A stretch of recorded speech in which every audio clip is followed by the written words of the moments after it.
In the dim glow of a trembling candle, its flame quivering against the chill of a stone chamber, a parchment was unfurled upon a weathered oak table.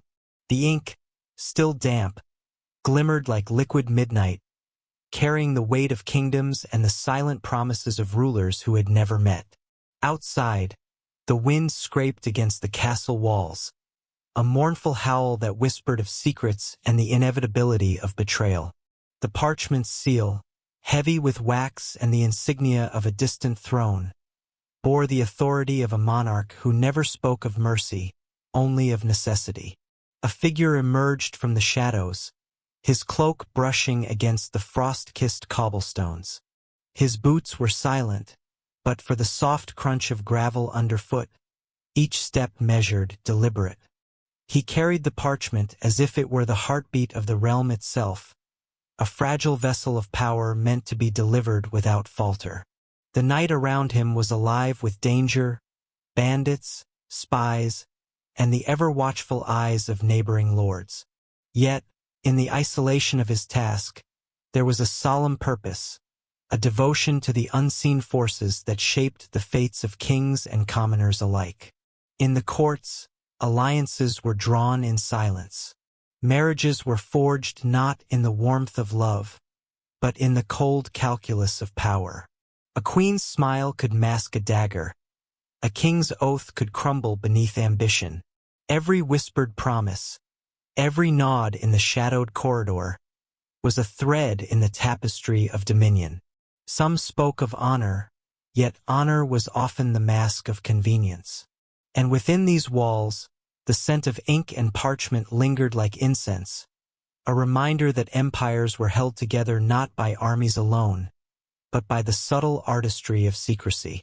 The courier pressed on, his breath visible in the mist-laden air, a ghost among the forests and hills that rose like dark sentinels against the night sky. Each bend in the road held peril. Wolves prowled unseen, their eyes glinting like shards of moonlight. Soldiers loyal to rival banners patrolled the valleys, swords ready, suspicion sharpened.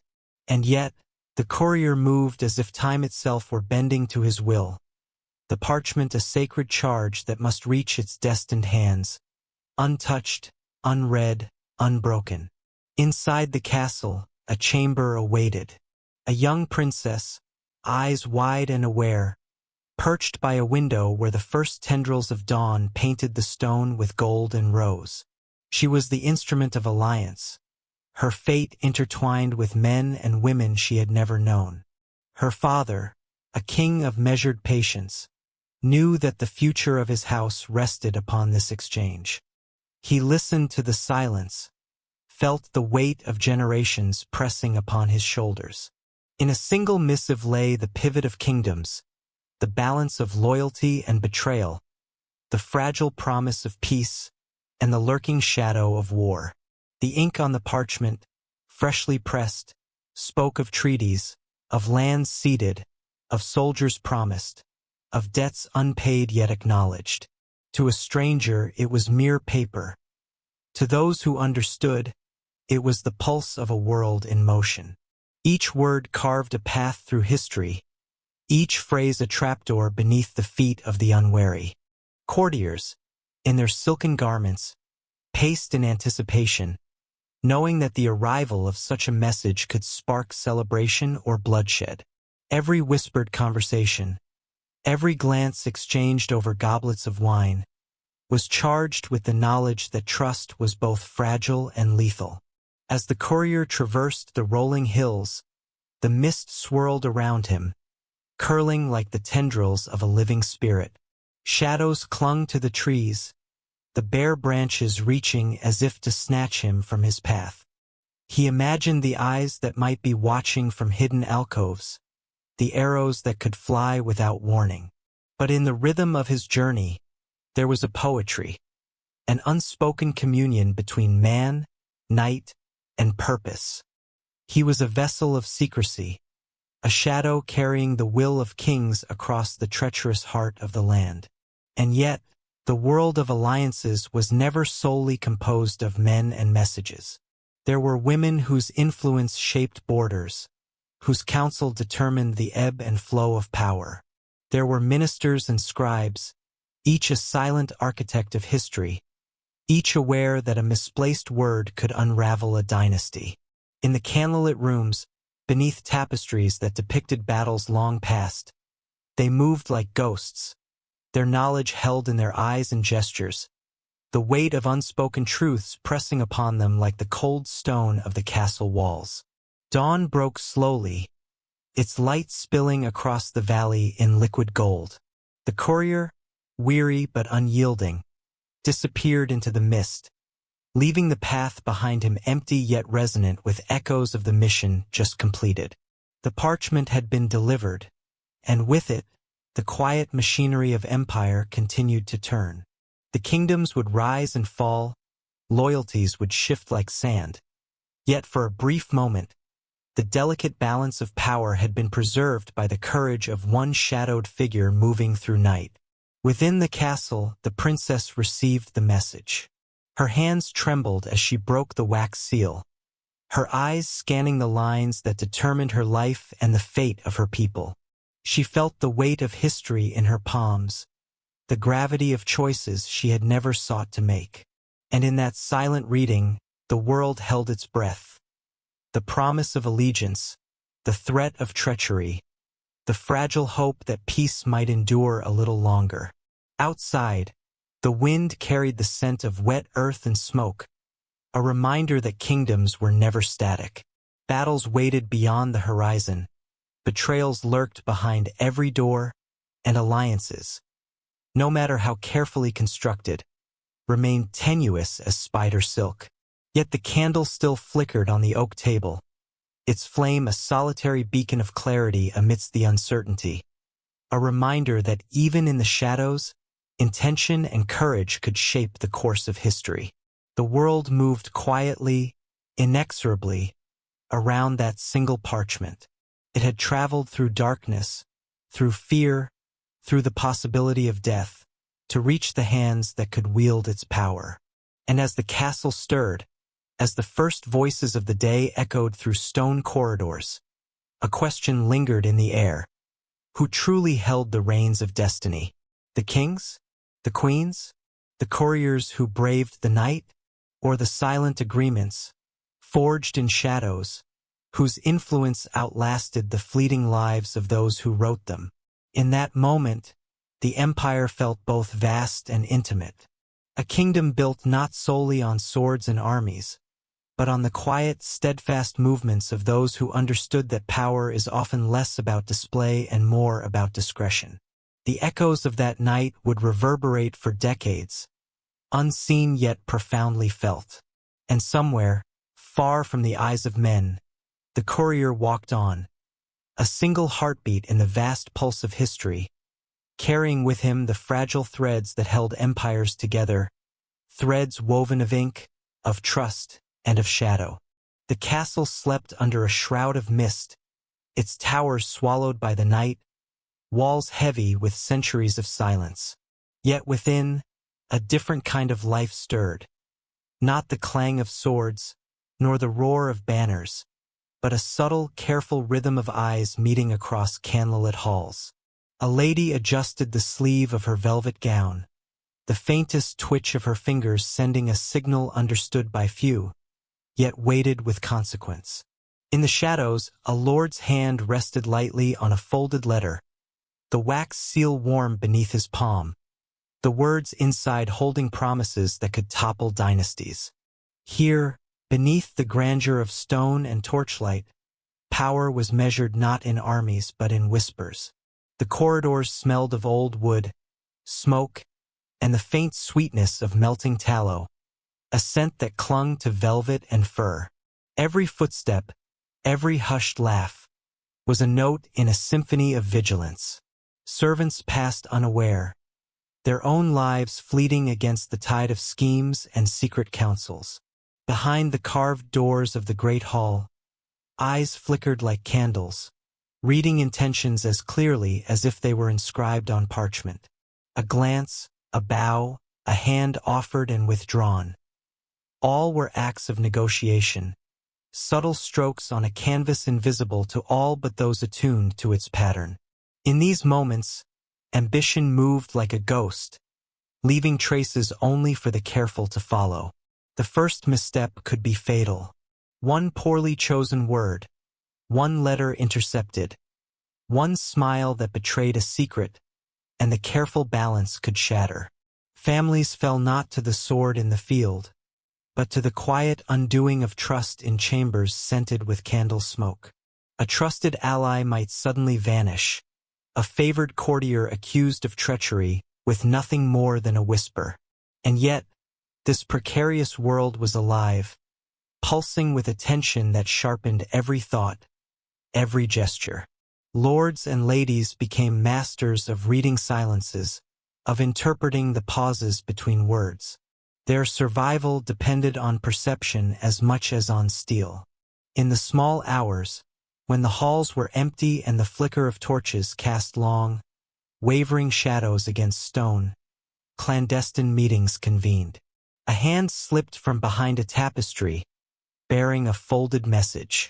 Eyes, glinting in the dim light, scanned for prying observers before the parchment changed hands. Words were spoken softly, promises made, threats implied. The wind sighed through the battlements, carrying with it the distant cry of a night bird, a sound that seemed to witness the covenant of secrecy being forged. Each movement, each breath, was deliberate, as though the very air demanded caution. And yet, within this web of discretion, there was an elegance, a rhythm that mirrored the life of the court itself. The rustle of silk was a language, the tap of a shoe against stone, a punctuation. Alliances were as fragile as they were vital, yet they brought strength to kingdoms fraying at the edges. A marriage arranged over whispered words could unite houses. A subtle exchange of counsel could avert war. The power of these quiet negotiations often eclipsed the roar of battlefield victories, for it was invisible, intangible, yet enduring. These unseen hands shaped destinies while swords lay sheathed, and no chronicler would write of them in the annals of history. Even love, too, became a secret art. Courtiers found ways to convey affection without speech, passing notes beneath folds of clothing or letting glances linger just long enough to convey what could never be spoken aloud. The chambers of the castle, heavy with the scent of burning wax and the intimacy of shadowed corners, witnessed these subtle passions.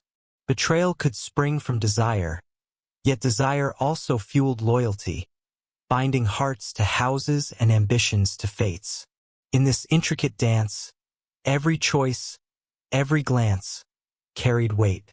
Yet, perhaps the most striking element of this hidden world was its patience. Nothing here demanded immediacy.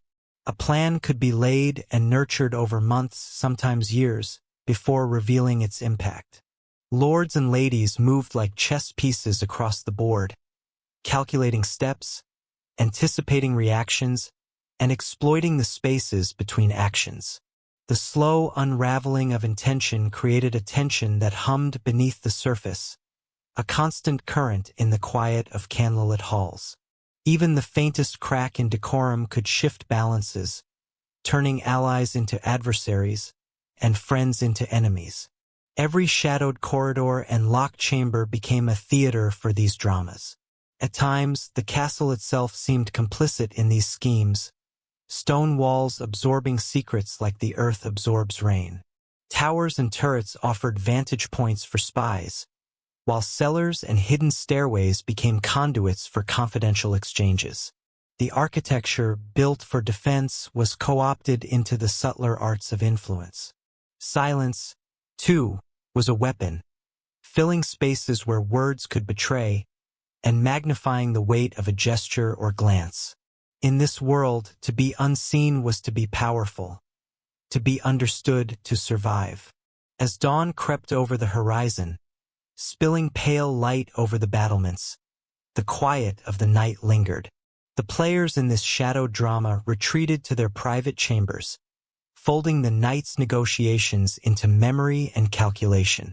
Alliances, forged and tested in the darkness, would endure or crumble by the measure of subtlety and wit.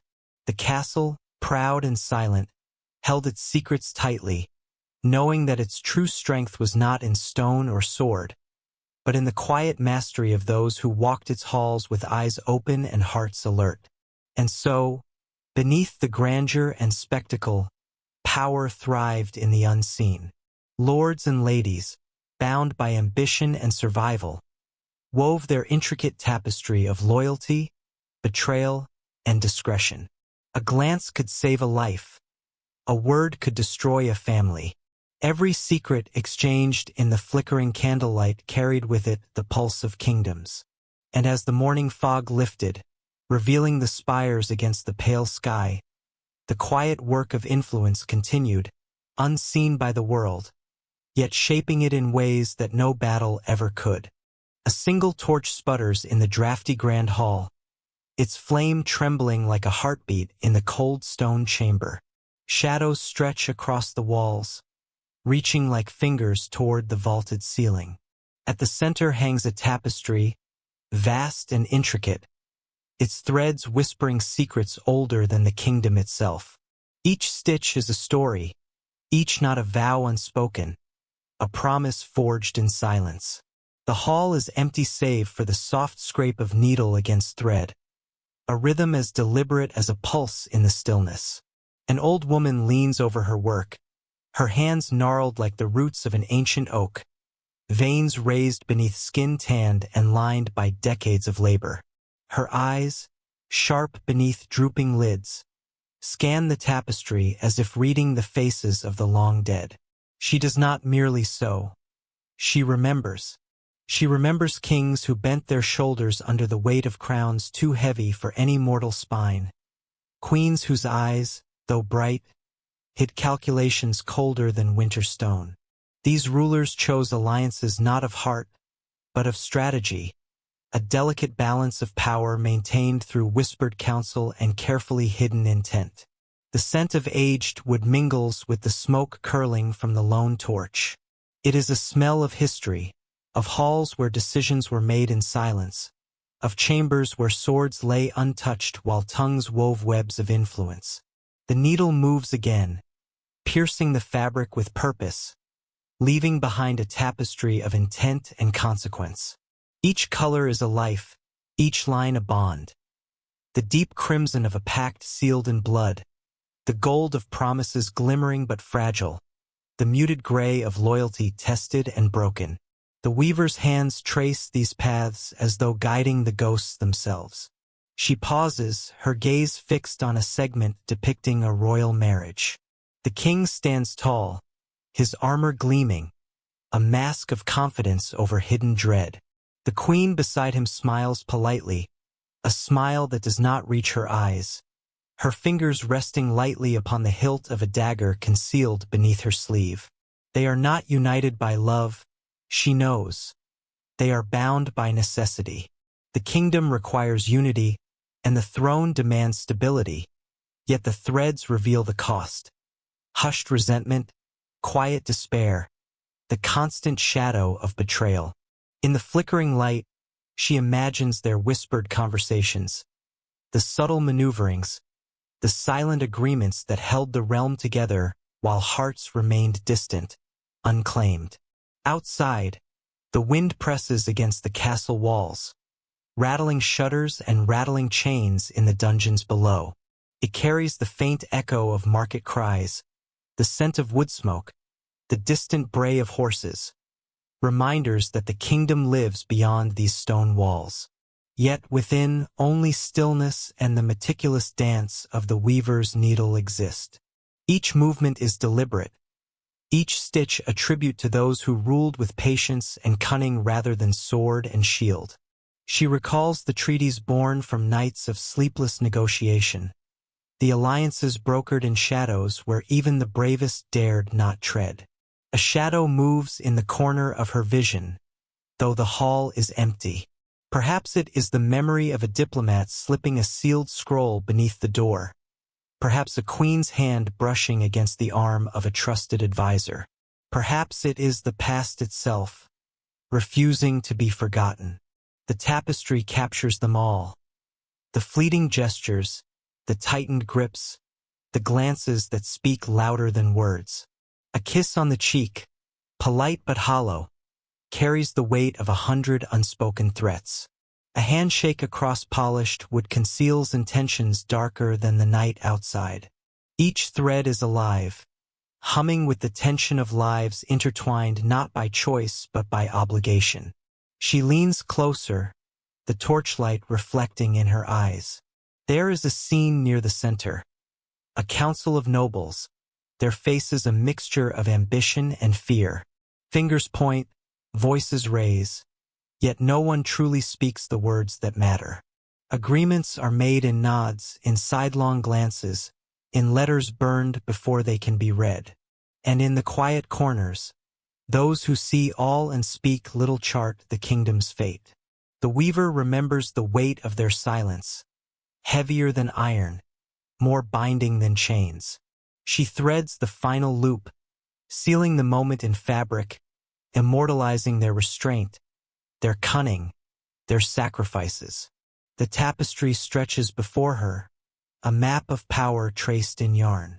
It is a living memory, stitched not for decoration, but for posterity. The old woman closes her eyes briefly, listening to the hall's echo, the murmur of footsteps that never were, the whispers of decisions made in secret.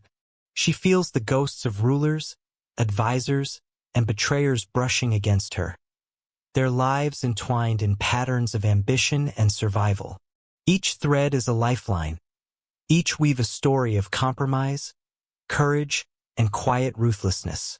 A bell tolls in the distance, a reminder that time marches even through stone corridors and forgotten halls. The weaver breathes deeply, the scent of smoke and old wood filling her lungs. Her hands, steady despite age, resume their meticulous rhythm, a heartbeat in the silence, a record of a world built and broken in whispers.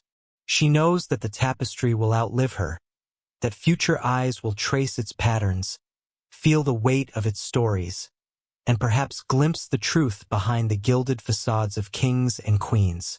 Outside, the wind shifts, carrying with it the promise of change, the march of armies, the plodding of courtiers, the quiet resilience of those who survive not by sword alone but by cunning, patience, and the power of secrets held close. The hall grows darker as the torch sputters again, shadows deepening across the stone. The tapestry, now complete for this chapter of memory, hangs like a silent witness to the passage of generations, a testament to alliances forged and broken, to the silent hands that shaped history while the world slept unaware. The old woman sets her needle down, her eyes lingering on the tapestry as if reading a final line of prophecy. The threads shimmer in the torchlight, alive with the past, yet whispering toward the future. Somewhere in the kingdom, a decision is being made, a silent pact is being forged, a shadow is stretching across the stone corridors. And so the story continues, etched in thread, in silence, in the enduring heartbeat of those who understood that power, above all, is a tale told quietly and listened to forever. The night pressed down like a velvet shroud, thick with the scent of wet earth and the whisper of restless leaves. On the crest of a solitary hill, a lone figure stood, shoulders rigid, eyes fixed on the distant horizon where the pale moonlight danced upon the cold steel of soldiers' armor. The camp below hummed with quiet murmurs, the faint clink of chains, the low murmur of prayers muttered into the darkness. Each man, each woman, each soul braced against the coming storm, though none yet dared name it aloud. And yet, in the hand of this solitary observer, rested a letter. A single sheet of parchment, heavy with consequence, sealed with the emblem of a foreign crown, its wax catching the moonlight like a spark waiting to ignite. He held it loosely at first, as though the weight were not in the paper itself, but in the promise it carried. Pledge of allegiance. a covenant forged not with sword or shield, but with ink and intent. The words inside were spare, unadorned, yet they resonated with power, a promise of support, a lifeline cast across the chasm of uncertainty. The world of medieval politics had always been a theater of shadows, a place where loyalty was measured not in oaths shouted atop battlements, but in whispers passed beneath closed doors. Here, on the eve of battle, alliances were not won in the clamor of war, but in the quiet interludes of anticipation, where the mind wrestled with questions of trust, honor, and survival. A sudden gust tore through the hilltop, tugging at his cloak and lifting stray strands of hair across his face. He breathed in deeply. The air was heavy with the scent of rain yet to fall, and somewhere, far off, a hawk's cry split the night. He imagined the letter's author, perhaps sitting by a fire in a distant hall, quill in hand, thinking of the men and women who would rely on this fragile bond. Somewhere between duty and fear, between the ache for power and the hunger for peace, this simple gesture bridged kingdoms, reaching across miles of uncertainty, carrying hope to the hearts of those who would soon march into blood-soaked fields. Below, the camp was alive with quiet preparation. Men tightened straps on their armor, the sound of metal echoing faintly in the night. The horses shifted in their stables, stamping and snorting, their breath forming clouds in the cold air. The flicker of torches cast dancing shadows on the walls of tents, each movement telling its own story of tension and resolve. The figure on the hill could hear the faint murmurs of strategy, the soft counting of men, the exchange of last words with loved ones who would not follow them into the fray. And in the midst of it all, the letter remained in his hand, a silent sentinel of diplomacy in a world where the clang of steel often drowned the subtler languages of survival. He ran a thumb along the seal, imagining the journey it had undertaken, how it had passed through hands, across borders, over miles of uncertain terrain, untouched by the chaos that awaited here. He pictured the men in the foreign kingdom, their eyes scanning the horizon, their hearts pounding with the same fear and anticipation. And he wondered how many battles had truly been decided not by the swing of a sword, but by the quiet, almost invisible acts of negotiation and trust. In this moment, the hilltop was both a vantage and a refuge, a place suspended between past decisions and the imminent clash that would shape the future. Lightning flashed in the distance, illuminating the distant horizon for a heartbeat, revealing the forests and valleys that would soon become a theater of war. Thunder rolled, distant but insistent, as if the heavens themselves were bearing witness to the choices made in silence. He could feel the tension in his own muscles, the way every nerve seemed attuned to the approaching storm, both literal and metaphorical. The letter trembled slightly in his grasp, though whether from the wind or from the weight of destiny, he could not tell. It was a fragile thing, yet inside it lay the potential to tip scales, to turn fear into courage, hesitation into action.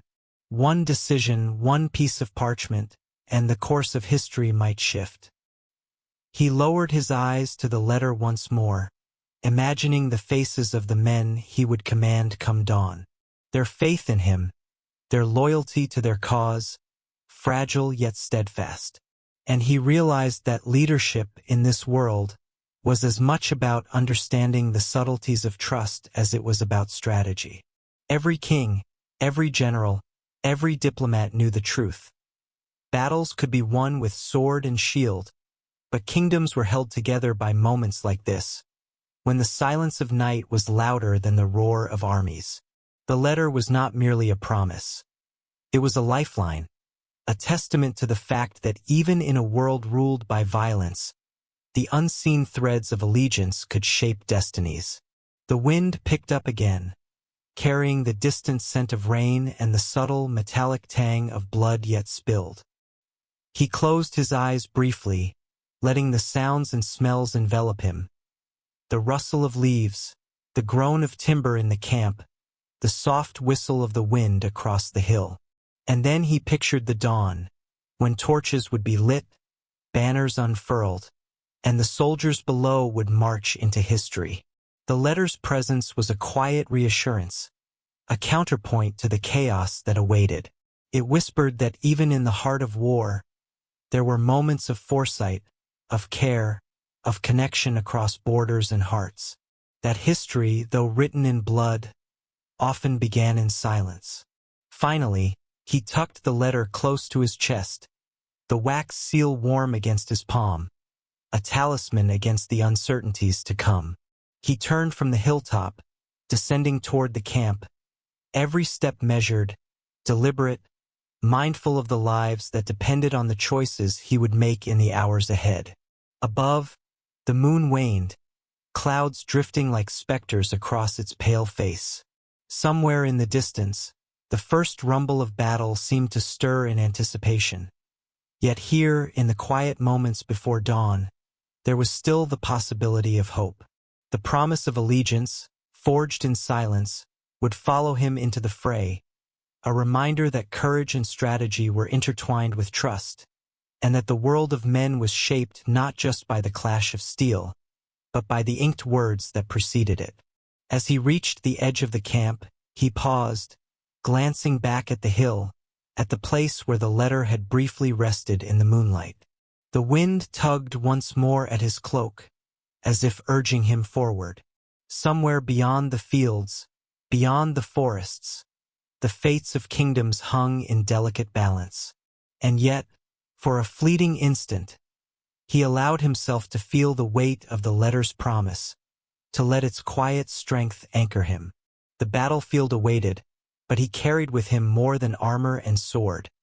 He carried a covenant, fragile yet potent, a reminder that in the quiet moments before dawn, the destiny of many could hinge on the courage to trust and the wisdom to listen. The first drops of rain began to fall, gentle at first, pattering softly against the earth, as though the sky itself acknowledged the gravity of the night. And in that rhythm he found a strange solace. The soldiers below moved with renewed purpose, the torches casting flickering light across determined faces. The letter remained a silent witness in his grasp, a bridge between kingdoms, a promise waiting to meet the world. And as the night gave way to the faintest glimmer of morning, he felt the inevitability of what was to come, but also the fragile hope that even amidst the chaos of war, alliances born in silence could change everything. The candle trembled in the draught, a lone sentinel against the darkness that pressed upon the cold stone walls of the monastery. Shadows stretched and recoiled with each flicker, forming shapes that seemed almost alive, ghostly witnesses to the monk bent over his desk. His fingers, slender yet weathered, guided the quill with deliberate reverence, scratching each letter into parchment with the patience of centuries. The scent of ink mingled with the mustiness of old books, a perfume of devotion, dust, and time itself. Silence clung to the air like a shroud, broken only by the whisper of quill against vellum and the occasional sigh of the wind through narrow window slits. He paused, quill hovering, as a folded sheet, unlike the others, fell from between the pages of a tome. Its seal, broken but carefully preserved, hinted at secrets no monk was meant to witness. Curiosity, a dangerous spark in his disciplined mind, pulled him closer. With trembling hands, he unfolded the letter. The wax, though cracked, had preserved the weight of its message. An alliance forged in shadows between two kingdoms long thought implacable enemies. The words themselves carried a gravity that pressed upon his chest, as if the parchment had drawn the air from the room and replaced it with the suffocating presence of forbidden knowledge. The monk's breath caught. Every vow he had taken, the silence, the solitude, the renunciation of worldly concerns, converged upon this moment. To speak of this would be betrayal, to act upon it treason.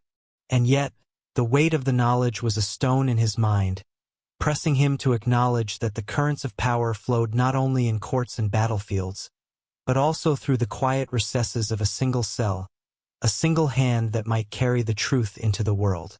The quill, now still, hovered over the letter as if suspended by the tension in the room itself. He set the letter aside, tracing with a finger the embossed seal that had once held kingdoms' fates. Outside, the monastery remained silent, but he imagined the courts of kings and queens, corridors lined with whispering advisors, and armies that would march unaware of the pact being written in secrecy. The quiet power of words, their ability to bind, to destroy, to shift the very axis of kingdoms, was almost unbearable in its intensity. Each line he had copied earlier now seemed trivial, a mere exercise in devotion compared to the magnitude of this revelation. The monk leaned back, eyes closed, feeling the rough-hewn chair beneath him and the cool stone against his skin. He thought of the vows he had sworn, the lives he had renounced, and the invisible chains that bound him to obedience and discretion. In that stillness, the candle's flame trembled again, casting fleeting, quivering shadows that danced across the letters on the parchment. He could almost see the world outside, cloaked in fog and suspicion, kingdoms leaning into plots as if the air itself were conspiratorial. Here, in his cell, history pressed upon him not as stories of battles won or lost, but as silent, unseen threads pulling at the very fabric of power. He thought of the monks who had come before him, who had copied texts, preserved knowledge, and prayed in the same solitude. Their hands had traced symbols of faith and wisdom, but none had borne the burden of knowing that a single secret might tilt the balance of nations. The act of writing had always been sacred, an offering of mind and body to the ineffable. Now the act of silence carried its own weight, a moral ledger heavier than any tome on the monastery shelves. Every word he might speak could ripple through courts, through armies, through the fragile trust of sovereigns, and yet no word would pass his lips. The knowledge became a living thing in the shadows of his cell, breathing quietly alongside the monk's own restrained heartbeat. He returned to his work with a trembling sense of ritual. The quill scratched again against the parchment, not copying the forbidden letter, but tracing sacred texts, prayers, and meditations. Ink flowed, but the weight of the secret pressed between the lines, a silent companion to every stroke. He imagined the kingdoms themselves, each unaware of the clandestine pact, their futures written in corridors far from his view, yet inextricably linked to the solitude of a single man and his quill. Every syllable he traced became a prayer, not for himself, but for the preservation of the delicate, invisible order that held the world together. The candle sputtered, threatening to die, and he leaned forward instinctively, protecting its fragile flame as though it were the last barrier between the world of men and the quiet sanctity of his cell. Shadows curled like smoke around the corners of the room, and the scent of ink and parchment deepened, mingling with the faint, earthy perfume of old stone. Outside, a raven called, its voice a ragged echo through the cloistered halls, and he shivered. The monastery, with its thick walls and high towers, felt suddenly vast and fragile at once. A sanctuary against the chaos of kingdoms, yet a keeper of secrets that might unmake them. He closed the tome gently, returning the letter to its hiding place as if it were a living thing that needed protection. The seal, though broken, still seemed to thrum with silent energy, a testament to the unseen forces that shaped history. He paused, hands folded, and let the silence of the room settle over him. Here, in the stillness, he understood the delicate equilibrium of the world. That silence could be as powerful as a sword, secrecy as influential as a crown, and patience as decisive as an army. Knowledge, he realized, was a kingdom in itself, one that demanded vigilance, restraint, and the courage to bear its weight alone. As he rose from the desk, the candle casting a long shadow across the floor, he felt the chill of the stone seep through his robe. He looked to the narrow window where pale moonlight spilled across the courtyard, illuminating the frost that clung to the roof tiles. The world outside seemed distant and indifferent, yet intimately bound to the choices of those who remained unseen, unheard. The letter would remain where he had placed it, a whisper of power, a shadowed thread in the tapestry of empires. And he, a monk devoted to the quiet work of preservation, would carry its memory in silence, an invisible witness to the currents that shaped kingdoms. He turned, stepping back into the darkness of the monastery, leaving the candle to burn its small, unwavering light. Shadows remained, dancing softly on the walls, and he walked along the stone corridors with the measured pace of one who knows the weight of secrets.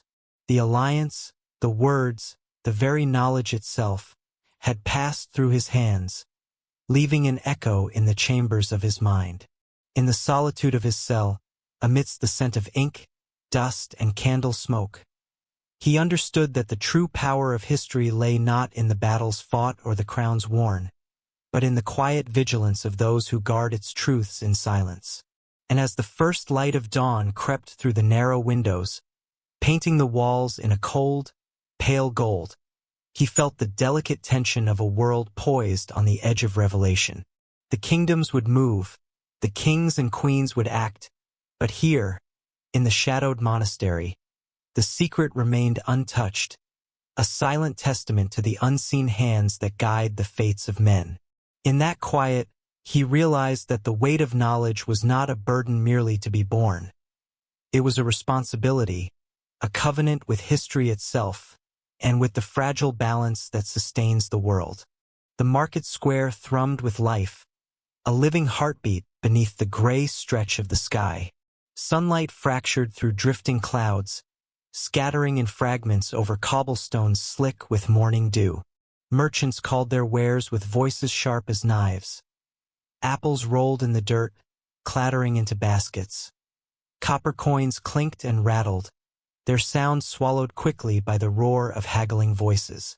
The air was thick with the smell of fresh bread, warm and yeasty, mingling with the acrid tang of tallow from the candle stalls, and the distant whiff of animals, tethered and restless. Among the throng, the crowd pressed and jostled, faces blurred by the urgency of barter and survival. A woman tugged at the sleeve of a boy, urging him forward, his eyes wide as he grasped a small loaf of bread. The city's pulse was raw, visceral, indifferent. And yet, in this clamor of commerce, in the ordinary clattering of life, a secret moved unnoticed. A man, tall, cloaked, with hands roughened by labor, brushed past a merchant's stall, pausing only long enough to exchange a subtle nod with another figure in the shadow of an archway. The handshake that followed was brief, almost imperceptible, a ripple lost in the tide of human motion. In that fleeting grasp, a sealed envelope passed from one hand to the other, a thin, folded strip of parchment that carried within it more than mere words. It held intent, it held hope, it held a plan born in whispers and careful calculation. No one watching the transaction would notice. No child playing with a stray dog, no baker counting his coins, no old man hunched over a cane, would sense the weight it bore. The envelope could have been mistaken for a scrap of parchment, the faint scent of wax sealing its edges lost among the aroma of herbs and roasting meat. But what it carried could tilt the balance of power in the town, reweaving loyalties that had seemed unshakable, and stitching new alliances in the dark. The men parted, faces schooled in neutrality, their eyes flickering only once toward each other before dissolving into the crowd. Around them, life continued as if untouched. A blacksmith hammered iron, sparks flying like fleeting stars in the morning sun. Children ran, laughing, their feet kicking dust into the air. The market held its rhythm, merciless and oblivious, a theater in which destiny played quietly behind the scenes. The significance of the encounter was not in spectacle, but in silence. The envelope carried sketches, diagrams, and names, a map of trust and strategy, crafted away from the great halls where lords and counselors sat upon their lofty seats. Here, in the ordinary, in the grinding hum of daily survival, history was being made. Alliances were forged not in proclamations, but in gestures so subtle they could be mistaken for civility, for routine courtesy. As the figures dissolved into the market, the shadows themselves seemed to lean closer, absorbing the secret and stretching it along the walls and under the carts piled high with fruit and grain. Every wooden beam and stone arch became a witness. Even the wind, threading between stalls and over rooftops, seemed to carry the whisper of the pact, as if the air itself conspired to remember it. The first recipient of the envelope slipped through a narrow alley, tucking it beneath his tunic, feeling the ridged texture of the seal against his palm. Each step echoed against the cobblestones, a measured rhythm of anticipation. He glanced over his shoulder, half expecting pursuit, yet none came. The market, unaware, continued to pulse, a living thing, indifferent to the quiet revolution occurring within its bounds. Meanwhile, across the square, the other figure lingered beneath a vine-laden wall, eyes scanning the crowd. His mind traced the web of relationships, the unspoken debts, the silent promises that held this town together.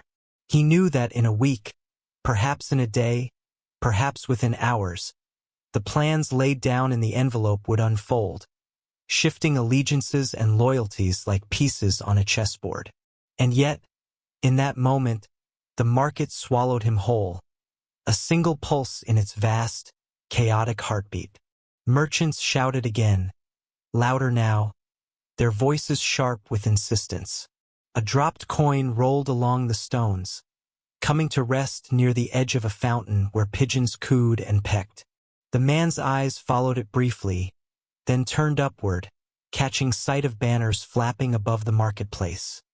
Symbols of the town's ruling factions, emblems of authority meant to command respect. They were reminders that power, though hidden in these corners, was always anchored in the visible, in the tangible. And the envelope he carried was a key to unlocking doors that most would never see, doors that led into chambers of influence and command. The weight of history, compressed into paper and ink, pressed against him. He imagined the ripple it would cause. A whispered promise here, a hidden gesture there, and suddenly the town's carefully maintained balance could tilt. What had been thought stable and unchangeable might bend, shatter, or be reforged entirely.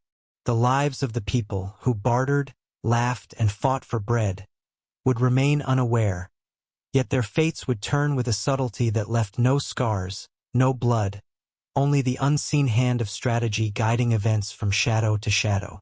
At the center of the square, a fountain gurgled, water spilling over worn stone, reflecting the sky in fragmented shards. Children leaned over its edge, dipping fingers and toes into its shallow basin. The fountain, like the market itself, was a constant, a heart around which the town revolved, unknowing of the quiet schemes that threaded through its arteries. In this interplay of ordinary life and clandestine maneuvering, the town lived two realities at once, the surface of trade and laughter, and beneath it, the undercurrent of ambition, secrecy, and power. And there, as the day matured and shadows lengthened, the envelope rested in hidden hands, a small yet potent vessel of possibility. Its contents, drawings, annotations, plans, would guide the next steps of men whose faces the market might never see. They would meet in basements, behind closed doors, in the dark corridors where only whispers traveled. In that silence, decisions would be made that could raise one family to prominence or plunge another into disgrace. The market's chaos began to soften as the sun dipped lower, painting the square in amber light. Torches would soon be lit along the walls, flickering flames dancing against the cobblestones, and night would cloak the town in secrecy, perfect for deals yet to be struck. The envelope, once merely parchment, now carried weight, a fragile, imperceptible talisman of change. And as the wind swept through the alleys, stirring the scent of bread and smoke, one could almost hear the murmur of fate threading its way through the stalls, the traders, the children, and the tired eyes of the watchers who did not yet know they were witnessing the dawn of new power. The day ended not with a climax of noise or spectacle, but with a hush, subtle and pervasive. The market emptied slowly, footsteps fading, carts creaking under their loads, the echo of barter lingering like a memory. And in the corners, behind the stalls, in the folds of the town's arteries, the invisible hand of alliances moved silently, poised to shape the days to come. What was sown in quiet gestures, in nods and envelopes, would grow in influence, stretching its tendrils into the heart of the town's life, bending destiny without a single soul noticing, until the moment arrived when the balance could no longer be ignored. And as the first torchlight flickered along the edges of the square, shadows stretched long across the stones, carrying whispers of trust, betrayal, and ambition. The market, once a place of mere commerce, had become a stage for destiny, a quiet crucible where alliances were forged and power shifted unseen. Somewhere within the town, the envelope rested, a silent herald of change, waiting for the day its secrets would bloom. The forest breathed around him, a living shroud of shadow and whispered wind. Pines towered like ancient sentinels, their needles dripping with frost that sparkled in the pale moonlight. Each step of his horse pressed into the frozen earth, releasing the scent of pine resin and damp soil, a reminder that life and decay coexisted in every hollow of this wild. The rider's breath came in short, visible bursts, curling and vanishing into the chill air, as if even the fog feared to linger near him. Somewhere deep within the thicket, an owl cried, a sharp, haunting note that echoed like the toll of an unseen bell. He paused at the forest's edge, surveying the darkness that stretched before him. The path behind had been treacherous, slick with mud, tangled with roots, strewn with the remains of a world that had not waited for him. Each mile had demanded more than endurance. It demanded secrecy, vigilance, a surrender to fear he could not afford to show. In his saddlebag, a letter lay folded, its wax seal bearing the emblem of a kingdom far to the south, a kingdom whose ambitions whispered promises of power and ruin in equal measure. It was a simple object, yet heavier than any sword he had ever carried. Its significance pressed against his chest as though it were a living thing, pulsing with consequence. The forest seemed to lean closer, shadows curling like fingers around the path, and he felt them watching. Even the horse sensed it, its ears twitching, nostrils flaring, muscles taut beneath the rider's hands. He dismounted, letting the reins fall loose, and the animal's hooves sank slightly into the frost-hardened earth. He inhaled, the sharp tang of pine filling his lungs, mingling with the distant earthy scent of damp moss. Each breath reminded him that he was alive, and that life carried with it fragile threads of choice and chance. Ahead, a clearing emerged, barely visible through the curtain of trees. A figure waited there, cloaked in shadow, moving neither with haste nor hesitation. Their presence was silent but exact, a meeting of wills more than of bodies. The rider approached, the crunch of frozen leaves underfoot a faint echo of all the journeys that had led him here. And in that space between trees and darkness, time seemed to slow, each heartbeat a drum marking the weight of history in motion. The exchange was swift, almost imperceptible. The rider extended the letter, the seal catching the faint glimmer of moonlight for a moment before shadows reclaimed it. Fingers met parchment, hands brushing briefly, and the other figure passed him a small, heavy pouch of gold. The weight of it was immediate, a tangible confirmation that the secret alliance had been honored. No words were spoken. None were needed. In silence, understanding passed between them. Loyalty, necessity, survival, ambition, all entwined like the roots beneath their feet. The forest swallowed their gestures, the night concealing the pact from the eyes of the world. As he mounted again, the horse shifted beneath him, muscles coiled and ready. He felt the letter and the gold against his body, symbols of trust and consequence alike. The wind had picked up, carrying with it the faint scent of frost and smoke from distant villages, hints of life continuing unaware of the quiet machinations shaping their fates. The rider nudged his mount forward, slipping into the forest, the trees folding around him like velvet curtains drawn tight, erasing him from sight. The journey ahead was silent, each movement measured, each sound absorbed by the darkness. Moonlight painted the path in fleeting silver, illuminating patches of bramble, frozen leaves, and the occasional glimmer of a distant stream. He thought of the kingdoms this letter might influence, of the lords and kings whose decisions would ripple far beyond this hidden glade. His mind wandered briefly to the nature of power itself, how easily it could be bent, stolen, or betrayed, and how fragile the world was beneath the careful veneers of law and custom. Here, in the hush of ancient trees, he felt the truth of that fragility more keenly than ever. Every shadow seemed a story, every rustle a warning. He imagined armies moving along distant roads, banners flapping in unseen wind, knights sharpening their swords by the firelight, unaware that a secret thread was being woven tonight, a thread that would shift the balance of kingdoms in ways that no chronicler could predict. And yet, there was a strange beauty in it, a poetry that was almost tangible. The quiet bravery of the unseen, the courage of those who act in silence, the weight of choices made where no one is watching. It was a power older than kings, older than crowns. A power as fluid and sharp as the winter wind cutting through the branches. The rider allowed himself a moment of reflection, a rare pause amid the urgency of his mission. He thought of the forest itself, enduring centuries of storms and droughts, standing witness to countless secrets, betrayals, and fleeting triumphs. How many letters like this had passed through hands like his? How many lives had been altered by invisible exchanges, by pacts forged and broken in the dark? The thought was humbling, and in the same breath, it steeled him, reminding him that his role, though unseen, was not insignificant.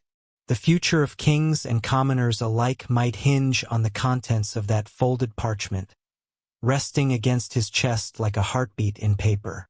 The night stretched on, a tapestry of shadow and frost, and the rider became part of it. Hooves sank softly into snow-dusted undergrowth, the rhythm a steady companion to his thoughts. He was aware of every breath, every sense attuned to the forest's murmurs. The distant howl of a wolf, the crack of ice under a fallen branch, the whisper of wind through the trees. These were not mere sounds. They were signals, reminders that he moved in a world alive with subtle forces, where vigilance and intuition mattered more than strength alone. Every mile carried him further from the clearing, further from certainty, yet closer to the invisible threads he was meant to weave. By the time the first hint of dawn brushed the horizon, the rider had disappeared completely, a ghost among the trees.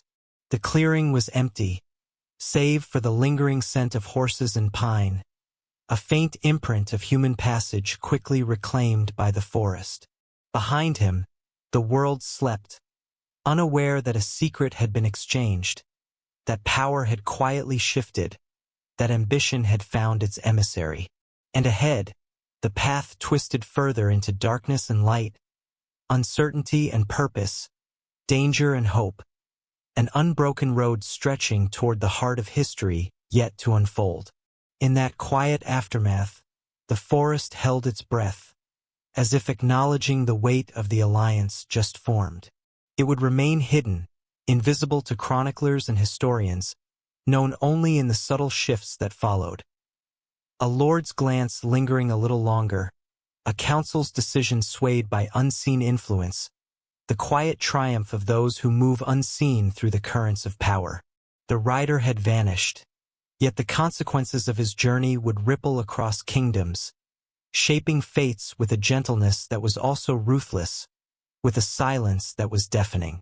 In the hush of trees and frost, the forest remembered, and the world, though oblivious, would never be the same.